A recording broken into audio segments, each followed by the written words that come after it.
Hello friends, నేను మీ Sirisha. Welcome to Sirisha's kitchen. నేను మీకు ఈరోజు ఈవినింగ్ స్నాక్లోకి క్యాబేజీతో పకోడీ ఎలా చేసుకోవాలో చూపించబోతున్నాను ఫ్రెండ్స్. ఈ క్యాబేజీ పకోడీ చాలా క్రిస్పీగా, క్రంచీగా, వెరీ టేస్టీగా ఉంటుంది. చూడండి ఫ్రెండ్స్ ఎలా ఇరిగిపోయిందో.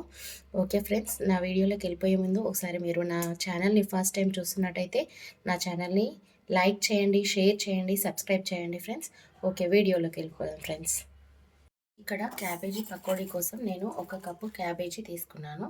ఇందులోకి 1 టీ స్పూన్ సాల్ట్ తీసుకుంటున్నాను. టేస్ట్కి సరిపడా కారం, 1 స్పూన్ ధనియాల పొడి, కొద్దిగా అల్లం వెల్లుల్లి పేస్ట్, 1 స్మాల్ టీ స్పూన్తోని పసుపు తీసుకుంటున్నాను. ఇప్పుడు ఇవన్నీ బాగా కలిసిపోయేలాగా ఉప్పు, కారం, పసుపు, ధనియాల పొడి అన్నీ కలిసిపోయేలాగా బాగా కలిపేసుకోవాలి. ఇవి బాగా క్రిస్పీగా, క్రంచీగా ఉంటాయి ఫ్రెండ్స్. ఒకసారి మీరు కూడా ట్రై చేయండి. ఇలా కలిపేస్తుంటే క్యాబేజీలో ఉన్న వాటర్ అన్నీ బయటకు వచ్చేస్తుంటాయి. మనం ఇంకా ఇందులో వాటర్ ఏం యాడ్ చేయని అవసరం లేదు. నెక్స్ట్ 1 టీ స్పూన్ కార్న్ఫ్లోర్ వేసుకుందాం క్రిస్పీనెస్ కోసం. ఒక 1 or 2 టీ స్పూన్స్ వేసుకోండి. నెక్స్ట్ కన్సిస్టెన్సీకి సరిపడా శనగపిండి వేసుకోండి. 1 స్పూన్, 1.5 వేసుకున్నాను నేను. క్రిస్పీనెస్కి కొద్దిగా బియ్యం పిండి వేసుకుంటున్నాను. ఇంకా ఈ పిండిని బాగా కలిసిపోయేలాగా కలిపేసుకోవాలి.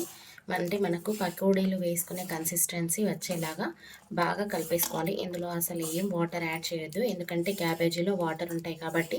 సాల్ట్ వేసాం కదా, ఆ సాల్ట్తో మనం పిసికేసరికి ఈ కలిపేసుకునేసరికి అందులో ఉన్న వాటర్ అనేది బయటకు రిలీజ్ అవుతుంది. అసలు ఏం వాటర్ కూడా అస్సలు యాడ్ చేసుకోవద్దు. ఇదంతా కలిపేసిన తర్వాత కూడా మనకు అసలు వాటర్ వచ్చినట్టుగా అనిపించకపోతే అప్పుడు వేసుకోండి వాటర్ అనేది, కానీ బిఫోర్ అస్సలు వేసుకోవద్దు వాటర్. ఇదిగోండి, అంతా కలిపేసుకున్న తర్వాత ఈ పిండి కన్సిస్టెన్సీ అనేది మనకు ఇలా రావాలి. నెక్స్ట్ ఆయిల్ హీట్ అయిపోయింది కదా, లో టు మీడియం ఫ్లేమ్లో మనము ఈ పకోడీలు అనేది చిన్న చిన్నగా వేసుకోవాలి. పెద్ద పెద్దగా వేసుకుంటే ఇంకా పిండిగా వస్తాయి మనకు. ఇలా చిన్న చిన్నగా విడివిడిగా వేసుకోవాలి, ఒకదానిపైన ఒకటి వచ్చేలాగా వేసుకోవద్దు. ఇవి చాలా క్రిస్పీగా ఉంటాయండి. ఒకసారి మీరు కూడా ట్రై చేయండి. మధ్య మధ్యలో ఇలా టర్న్ చేస్తూ కలుపుకోవాలి. ఇంకా అవి పకోడీలు వేయగానే మాత్రం అస్సలు కలపొద్దు.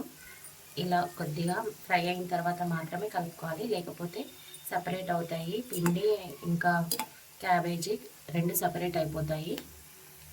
చూడండి ఇలా ఎంత క్రిస్పీగా వచ్చినాయో. ఇలా అన్నీ ఆయిల్లో నుంచి తీసేసుకోవాలి.